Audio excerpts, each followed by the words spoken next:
आवाज आ रही है बेटा मेरी? Yes sir. और बताओ कैसा रहा दिन? बकवास। अरे रे रे रे रे बाबा इतना डिमोटिवेट कैसे हो बेटा? हाँ? हम्म। बकवास। चलो कोई पढ़ने ही नहीं दे रहा था। कोई बात नहीं, आप पढ़ लो। बताओ क्या पढ़ोगे? वही पढ़ाएंगे आज तुमको जो तुम कहोगे। Chemistry sir, DNF block complete कर लेते हैं 31 से पहले। ओके बेटा, 31 से पहले हो जाएगा, डोंट वरी। एक लेक्चर आज, 29, 30, 31 तक हो जाएगा, डोंट वरी। ठीक है। डी एंड एफ, यही था ना, लेंथेनॉइड कंट्रैक्शन। यस। आज कहाँ तक पढ़ने का टारगेट रखे हम? देखते हैं। आयनाइजेशन एंथैल्पी पढ़ लेंगे। आयनाइजेशन एंथैल्पी की ले पता है? आयनाइजेशन एंथैल्पी बताई तो थी थोड़ी बहुत। यस तो सर, एंथैल्पी ऑफ एटमाइजेशन। अरे नहीं बेटा, वो एटमाइजेशन अलग होती है, आयनाइजेशन अलग होती है। चलो। Energy to ionize electron. Ionize electron, इसका मतलब जानते हो तुम क्या बोल रहे हो? मतलब आयनाइजेशन एनर्जी तो यही होती है, इलेक्ट्रॉन को ग्राउंड स्टेट से निकालना। बस वही पढ़ेंगे। वो बेटा फिजिक्स में थी, यहाँ पे वैलेंस सेल से इलेक्ट्रॉन निकलेगा, ठीक है ना? Yes sir. चलो अब जरा ध्यान से देखो। तो जो एटॉमिक रेडियई थी, ध्यान से देखो, एटॉमिक रेडियई थी, जैसे जैसे आप 3D सीरीज की बात कर लो, 4D सीरीज की बात कर लो, या 5D की। 6D पढ़ते नहीं क्योंकि 6D में बेटा थोड़े रेडियो एक्टिव एलिमेंट होते हैं, समझ पा रहे हो? हल्का फुल्का यस पढ़। सर। 3D सीरीज में जैसे आप लेफ्ट टू राइट जाते थे तो भी डिक्रीज हो रही है रेडियस, समझ पा रहे हो? Yes sir. 5D सीरीज में समझ पा रहे हो क्या? ठीक है। अब जरा ध्यान से देखो, रेडियल डिक्रीज किसकी वजह से हो रही है बेटा? दो केस है। एक तो न्यूक्लियर चार्ज इंक्रीज होता है। क्या इंक्रीज होता है बेटा? Nuclear charge. इंक्रीज होता है। दूसरा, poor shielding of D electron. जरा ध्यान से समझो बेटा, यहाँ से ही क्वेश्चन बनने का, लेंथ कॉन्ट्रैक्शन से। अगर मैं बात करूं स्कैंडियम, स्कूटी, वैन, कार में, तो निकल, कॉपर, जिंक, समझ पा रहे हो? Yes sir. इसका एटॉमिक नंबर 21, इसका 22, इसका 23, इसका 24, इसका 25, इसका 26, इसका 27। अरे बाबा, 27, 28, 29, 30, समझ पा रहे हो क्या? बोलो। Yes sir. अब जरा एक बात बताओ मेरे को बड़े ध्यान से। इसमें अगर इसका एटॉमिक नंबर 21 है तो इसमें इसके न्यूक्लियस में नंबर ऑफ प्रोटॉन कितने होंगे? Number of proton 21। तो जैसे जैसे आप इस सीरीज में से आगे की तरफ जाओगे तो बेटा न्यूक्लियर चार्ज इंक्रीज होगा, क्या बोलो है? Yes sir. तो अगर न्यूक्लियर चार्ज इंक्रीज होगा तो जो बाहर वाले इलेक्ट्रॉन है वैलेंस सेल के, उनके ऊपर फोर्स बढ़ेगा या घटेगा? बताओ। बढ़ेगा। तो बेटा अगर फोर्स बढ़ेगा तो साइज क्या हो जाएगा? श्रिंक हो जाएगा, समझ पा रहे हो क्या? Yes sir. तो साइज डिक्रीज हो जाएगा। एक तो ये होता है। दूसरा क्या पढ़ना है बेटा आपको? ध्यान से देखो, इसमें जो लास्ट इलेक्ट्रॉन जाएगा वो 3D1 में जाएगा, इसमें जो लास्ट इलेक्ट्रॉन जाएगा वो 3D2, इसमें जो लास्ट जाएगा 3D3, 3D4, समझ पा रहे हो क्या? बोलो है ना? Yes sir. 3D5, और बाहर सब में क्या है? 4s2, समझ पा रहे हो क्या? बोलो है ना? Yes sir. अब जरा ध्यान से समझो, थोड़ा सा यहाँ पे एक केस समझ लो शिल्डिंग इफेक्ट का। खैर मैं वही ले लेता हूँ, एक पीपीटी ले लेता हूँ। पीपीटी ले ले बेटा, एक पीपीटी। और बेटा हलवा वगैरह मिल गया क्या तुमको भी? यस सर, मतलब मिठाई वगैरह थोड़ा बहुत खाया। क्या तो खुश हो जाओ यार थोड़े वो है। देखो, अगर मैं स्कैंडियम, स्कूटी, वैन, कार में, निकल, कॉपर, जिंक, समझ पा रहे हो क्या? दोनों सीरीज वो भी रटवा दूंगा, डोंट वरी, उनकी भी ट्रिक है हमारे पास में। देखो ध्यान से देखो, इसका 3D1 4:2 होगा, समझ पा रहे हो क्या? Yes, इसका sir. 3D2 4:2 होगा, इसका 3D3 4:2 होगा, समझ पा रहे हो क्या? जरा ध्यान से देखो, Yes, sir. मान लो ये न्यूक्लियस है, ठीक है, ये पहले नंबर वाली सेल है, ये दूसरे नंबर वाली सेल है, ये तीसरे नंबर वाली सेल है, और ये चौथे नंबर वाली सेल है, समझ पा रहे हो क्या? बोलो है ना। Yes, sir. चौथे नंबर वाली सेल में तो बेटा 2 इलेक्ट्रॉन है, इसमें तो कोई दिक्कत नहीं है, इसमें 2 है, इसमें 2 है, इसमें 2, समझ पा रहे हो क्या? ध्यान से Yes, sir. बेटा, अगर मैं स्कैंडियम की बात करूं, स्कैंडियम की इस सेल को बेटा बोलते हैं पेनल्टीमेट सेल, क्या बोलते हैं? Penultimate cell. सेल। तो 3D में कितने इलेक्ट्रॉन है? 1 इलेक्ट्रॉन है, समझ पा रहे हो क्या? बोलो है ना। Yes, sir. टाइटेनियम में 2, 1 इलेक्ट्रॉन और बढ़ गया, समझ पा रहे हो क्या? Yes, sir. वैंडियम में 1 इलेक्ट्रॉन और बढ़ गया, समझ पा रहे हो क्या? अब जरा ध्यान से देखो बेटा, अगर ये इलेक्ट्रॉन बढ़ रहे हैं अंदर वाली सेल में, तो क्रोमियम में जाओगे और बढ़ जाएगा, मैग्नीज में जाओगे और बढ़ जाएगा, आयरन में जाओगे और बढ़ जाएगा अंदर वाली सेल में, समझ पा रहे हो क्या? ध्यान से Yes, सुनना sir. मेरी बात। बेटा, अंदर वाली सेल में इलेक्ट्रॉन बढ़ रहे हैं, तो ये जो बाहर वाली इलेक्ट्रॉन है वैलेंस सेल के, इनके ऊपर फोर्स कम लग रहा होगा न्यूक्लियस का, ज्यादा लग रहा होगा आपके अकॉर्डिंग? कम लग रहा होगा. क्योंकि अंदर वाली सेल के इलेक्ट्रॉन बाहर वाले इलेक्ट्रॉन को क्या कर रहे हैं? शील्ड कर रहे हैं न्यूक्लियस के फोर्स से, समझ पा रहे हो क्या? बोलो। Yes, sir. तो बेटा साइज क्या होना चाहिए था? इंक्रीज होना चाहिए था, बोलो है ना। Yes, sir. साइज क्या होना चाहिए था? Increase, due to shielding effect, बोलो है ना। समझ पा रहे हो क्या? शील्डिंग इफेक्ट साइज क्या कराता है? इंक्रीज कराता है। लेकिन यहाँ पे देखा क्या जा रहा है कि यार साइज इधर से इधर जाने में डिक्रीज हो रहा है। चलो न्यूक्लियर चार्ज तो इंक्रीज हो रहा है, लेकिन शील्डिंग इफेक्ट भी तो इंक्रीज हो रहा है, समझ पा रहे हो क्या? हमारे अकॉर्डिंग तो। Yes, sir. लेकिन होता क्या है बेटा, ये जो डी के इलेक्ट्रॉन है, क्योंकि लास्ट इलेक्ट्रॉन डी में जा रहा है, ये जो इलेक्ट्रॉन बढ़ रहे हैं वो डी सब सेल में बढ़ रहे हैं, समझ पा रहे हो क्या? Yes, sir. तो डी सब सेल का जो होता है वो पुअर शील्डिंग इफेक्ट होता है। क्या होता है बेटा? Poor shielding effect. जो डी सब सेल होती है उसका होता है बेटा पुअर शील्डिंग इफेक्ट, समझ पा रहे हो क्या? Yes, sir. Due to which size क्या करेगा? डिक्रीज कर जाएगी। अगर शील्डिंग इफेक्ट अच्छा होता तो बेटा बाहर के सेल के इलेक्ट्रॉन को नहीं खींच पाता, तो साइज क्या करता? इंक्रीज करता। लेकिन डी जो डी ऑर्बिटल होती है उनका शील्डिंग इफेक्ट पुअर होता है, मतलब वो बाहर के इलेक्ट्रॉन को बचा नहीं पाता अंदर वाले न्यूक्लियर के फोर्स से, तो बेटा साइज क्या करेगा? डिक्रीज करेगा। क्योंकि अब ये इलेक्ट्रॉन इस पे, हाँ सॉरी, प्रोटॉन इलेक्ट्रॉन के ऊपर अच्छा खासा फोर्स लगाएंगे, क्योंकि ये शील्ड ही नहीं कर पा रहे जो डी के इलेक्ट्रॉन है, समझ पा रहे हो क्या? Yes, sir. क्या ये मेरी कहानी समझ में आएगी तुमको? Yes, sir. चलो तो बेटा इसी कहानी को पढ़ते हैं बस। और जो एफ, अभी एफ ब्लॉक भी आएगा, एफ का बेटा डी से भी पुअर होता है, समझ पा रहे हो क्या? Yes, sir. चलो बेटा ये देखा गया है, अब इसके ये ऐसा तो है नहीं कि माइक्रोस्कोप में तुमको दिखा दूंगा ओ देखो बेटा, देखो देखो देखो देखो, ऐसा कुछ नहीं है बेटा, समझ पा रहे हो क्या? जनरलाइजेशन Yes, है, sir. हो पा रहा है, लेकिन बेटा कुछ ही नहीं पता दुनिया का भी। चलो देखो, आप जिस हम्म, व्यक्ति को कॉल करें अब जरा ध्यान से देखो, यहाँ से पढ़ा देता हूँ ताकि और अच्छे से समझ में आ जाए। देखो इन जनरल आयंस की जगह बेटा एटम यूज कर लो, कोई दिक्कत तो नहीं है। No, sir. Of the same charge, atom के ऊपर कोई चार्ज नहीं होता, एटम यूज कर लो आप। इन ए गिवन सीरीज मतलब 3D सीरीज की बात कर लो, समझ पा रहे हो क्या? 3D सीरीज अपने सर मन मैं में आता तो आयंस करके समझ लिया. है। आयंस करके समझ ले बेटा, आयंस की भी वही बात होती है। आयंस का मान लो आप स्कैंडियम पे पॉजिटिव चार्ज ले लो, वैंडियम पे भी एक पॉजिटिव चार्ज ले लो, और टाइटेनियम पे भी एक पॉजिटिव चार्ज ले लो, जो वही होगा एटम का वही उसका होगा, डोंट वरी, उसमें तो कुछ नहीं दिक्कत है, Yes, समझ पा sir. रहे हो क्या? हाँ। Yes. In a given series, show progressive decrease in radius with increasing atomic number। तो जैसे जैसे आप इधर से इधर जाते हो किसी भी सीरीज में, एटॉमिक नंबर बढ़ता है, एटॉमिक नंबर बढ़ता है तो साइज क्या हो रहा है? डिक्रीज हो रहा है, समझ पा रहे हो क्या? Yes, sir.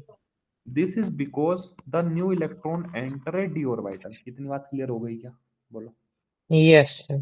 New electron enter A D orbital each time the nuclear charge increase. Nuclear charge क्या होता है? इंक्रीज होता है। और जो नया इलेक्ट्रॉन है वो किसमें एंटर कर रहा है? डी ऑर्बिटल में एंटर कर रहा है, समझ पा रहे हो क्या? और nuclear Yes, charge sir. Increase हो रहा है बाई यूनिटी, 21 से 22 गए तो एक न्यूक्लियर चार्ज बढ़ गया, समझ पा रहे हो क्या? बोलो है ना। Yes, sir. it may be recalled that the shielding effect of d electron is not that effective। समझ पा रहे हो क्या? shielding effect d electron का effective नहीं होता है। समझ पा रहे हो क्या? Yes, sir.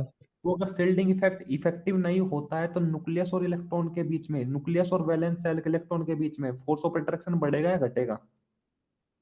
बढ़ेगा। Hence, the net electrostatic attraction between the nuclear charge and the outermost electron, outermost electron मतलब valence shell का electron increases। समझ पा रहे हो क्या? Yes, sir. And the ionic radius decreases। आपने आयंस में मानो एटम मानोगे तो एटॉमिक रेडियस डिक्रीजेस, आयन मान रखे हो तो आयनिक रेडियस डिक्रीज। समझ पा रहे हो क्या? इतनी बात क्लियर है? Yes, sir. The same trend is observe in atomic radii. जो आयनिक रेडियाई में ऑब्जर्व किया है वही सेम एटॉमिक रेडियाई में ऑब्जर्व होगा। समझ पा रहे हो क्या? ओपे Oh, गिवन। इतनी बात क्लियर है? yes, sir. मतलब आयंस ऑफ सेम चार्ज और हाँ एटम्स का भी सेम ही है। हाँ, एटम का भी इधर से इधर डिक्रीज होगा। समझ पा रहे हो क्या? एटम से ज्यादा Yes, sir. इजीली समझ आ जाता है, आयंस में कंफ्यूज करेगा। आयंस में कोई नहीं पूछने वाला आपसे, डोंट वरी, ठीक है ना? Yes, sir. तो सर एटम्स का भी सेम ही वो रीजन शील्डिंग हाँ, इफेक्ट वाला देना ना। सेम रीजन, सेम ही है, कोई अलग रीजन नहीं है, ठीक है ना? Yes. However, the variation within a series is quite small। जो वेरिएशन होता है बेटा वो हल्का फुल्का होता है। ये नहीं है कि एकदम सब सडन चार्ज डिक्रीज हो गया। समझ पा रहे हो क्या? मतलब सडन साइज Yes. डिक्रीज, हल्का फुल्का होता है। An interesting point emerges when atomic size of one series are compared with those of corresponding element in other series। तब ज्यादा इंटरेस्टिंग। इस लाइन का मतलब क्या है? मान लो बेटा यहाँ पे मैग्नीज है 3D सीरीज में। समझ पा रहे हो क्या? इसके Yes, नीचे sir. 4D सीरीज में टेक्नीशियम आता है, इसके नीचे कौन आता है? टंगस्टन आता है 5D सीरीज में। समझ पा रहे हो क्या? तो अगर हम Yes, ऐसे sir. अलग अलग सीरीज के नीचे वाले एलिमेंट कंपेयर करें तब ज्यादा इंटरेस्टिंग बोल रहे हैं। अब जरा देखो क्या बोल रहा है। The curve in figure 4.3 shows an increase from 3D from the first 3D to the second 4D of the element, but the radii of the 5D series are virtually the same as those of the corresponding member of the second series। आहा, कितनी तकड़ी अंग्रेजी use कर दी। आ जाओ बेटा figure दिखाता हूँ। जो 3D और उसके आगे वाला 5D का देखो देखो ध्यान 5D से। का सेम ही रेडियस है लगभग। हाँ देखो, ये 3D सीरीज है। अब इसका रीजन मैं बताऊंगा ये होता क्यों है। ध्यान से सुनना बेटा, घबराना मत। ये 3D सीरीज है, ये 4D सीरीज है। समझ पा रहे हो क्या? Yes sir. और रेड वाली 5D सीरीज है। समझ पा रहे हो क्या? Yes sir. ध्यान से देखो, जब 4D और 5D सीरीज का जो एटॉमिक साइज है वो लगभग लगभग एक के ऊपर एक से ही आ रहा है, लगभग लगभग। समझ पा रहे हो क्या? ज्यादा गैप नहीं है यहाँ यस पे। सर। देखो इसकी एटॉमिक रेडियस इतनी है तो इस वाले की इतनी है, गैप है अच्छा खासा। समझ पा रहे हो क्या? मतलब अच्छा यस खासा सर। gap है इसमें। लेकिन जो 4D और 5D सीरीज है उनकी रेडियस में ज्यादा डिफरेंस नहीं होता है। ठीक है बेटा? Yes sir. हाँ, तो इसका लॉजिक हम बताएंगे, बड़े ध्यान से समझना बेटा, क्योंकि 11th गायब है फिर भी समझा रहे हैं। डोंट वरी, समझा के मानेंगे हम। देखो, जो फर्स्ट ऑर्बिट होती है मतलब n = 1, उसमें सिर्फ s सब सेल पाई जाती है। समझ पा रहे हो क्या? बोलो। Yes sir. 2 के अंदर s भी पाई जाती है, 2 के अंदर p भी पाई जाती है। समझ पा रहे हो क्या? बोलो। Yes sir. तीसरी सेल है उसमें s भी होगी, 3p भी होगी और 3d भी होगी। समझ पा रहे हो क्या? बोल लो हाँ या ना। Yes sir. फोर्थ वाली सेल जो होगी उसमें 4d भी, हाँ सॉरी, 4s भी होगा, 4p भी होगा, 4d भी होगा और 4f भी होगा। समझ पा रहे हो क्या? Similar case yes sir. 5 में s भी होगा, p भी होगा, d भी होगा, f भी होगा। f तक ही हम पढ़ते हैं। समझ पा रहे हो क्या? बोलो। अब जरा यस ध्यान सर। से, जो बेटा 3D सीरीज है, क्या बेटा? 3D सीरीज, इतनी बात क्लियर है क्या? 3D yes series, sir. इसमें बेटा लास्ट इलेक्ट्रॉन कहाँ पे जा रहा है? 3, 3D में। इतनी बात क्लियर है क्या? यस जो सर। 4D सीरीज है उसमें लास्ट इलेक्ट्रॉन कहाँ पे जा रहा है? देखो बेटा एक ही वहां 4D। पे लिखा लेंथ नोड कॉन्ट्रैक्शन ही है, ठीक है ना? बट वो होता क्यों है वो मैं बस आपको समझाने की कोशिश कर रहा हूँ। समझ मतलब थोड़ा टाइम लगेगा समझ जाना, लेकिन वो 4D में जाएगा। समझ पा रहे हो क्या? लेकिन यस सर। जरा ध्यान से देखो, मैं क्या वो बना लेता हूँ 1s 2s 3s 4s 5s 6s कोई दिक्कत बेटा? No, sir. 2p 3p 4p 5p ठीक है बेटा? Yes, sir. 3d 4d ठीक है बेटा? Yes, sir. यार एफ तक बनाना है, एक सेकंड रुको, नेक्स्ट पेज पे बना लेंगे ताकि आपको ज़्यादा सीधे समझ में आ जाए।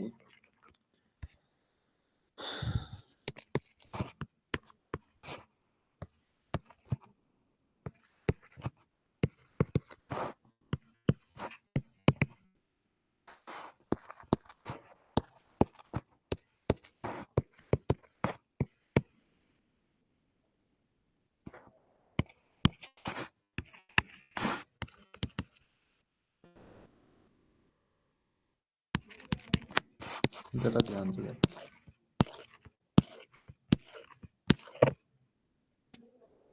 अगर एनर्जी का लेवल देखोगे 1s 2s 2p 3s, ऐसे लिख देता हूँ बेटा। 1s है 2s है 2p है 3s है 3p है 4s है 3d है 4p है 5s है ठीक है ना? 4d है ठीक है बेटा? 5p है, जल्दी कपड़ा हो आ जाइए। 4f है, आई 5d मेरी है, मेरी दरवाजे पर खड़ी है। 6s 7s। अब जरा ध्यान से देखो बेटा, मैं किसकी बात कर रहा हूँ? 3d सीरीज की, समझ पा रहे हो क्या? बोलो। Yes, sir. इसमें लास्ट इलेक्ट्रॉन किस में जाएगा? 3d में जाएगा, समझ पा रहे हो क्या? लास्ट इलेक्ट्रॉन 3d में, तो 3d यहाँ तक समाप्त हो चुका होगा 3d में जाने के बाद, समझ पा रहे हो क्या? बोलो। जो 4d Yes, sir. सीरीज उसमें लास्ट इलेक्ट्रॉन कहाँ पे जाएगा बेटा? 4d में। तो 4d में कहाँ तक समाप्त हो चुका होगा? आ गए भैया। ये आप जरा ध्यान से देखो बेटा, जब आप यहाँ तक इलेक्ट्रॉन लिंक करोगे कहीं पे एफ वाली सबसेल आई क्या? जब यहाँ तक इलेक्ट्रॉन 3d नो में, सर। 3d में, नो सर। जब 4d में फिल करोगे तो बेटा यहाँ से यहाँ तक कहीं पे एफ वाली सबसेल आई क्या? बोलो है ना? No sir. अच्छा जी, अब जरा ध्यान से देखो, जो 5d होगी 5d सीरीज, जरा इसमें ध्यान से देखना बेटा, लास्ट इलेक्ट्रॉन किस में जाएगा? 5d में। 5D। तो 5d तो बेटा यहाँ पे लाई कर रही है, समझ पा रहे हो? जरा ध्यान से देखो, जब बेटा लास्ट इलेक्ट्रॉन 5d में जाएगा उससे पहले 4s में इलेक्ट्रॉन जाना शुरू हो जाएंगे क्या? बोलो हाँ है ना? बोलो हाँ, यस सर। बोलो हाँ है ना? तो बेटा यस सर। अब मैं तुमको बता रहा हूँ चीजें हो क्या रही है। ये न्यूक्लियस है, ये पहली सेल है, ये दूसरी सेल है, समझ पा रहे हो क्या? Yes sir. तीसरी सेल है, ये चौथी सेल है, गोल बन जा भाई,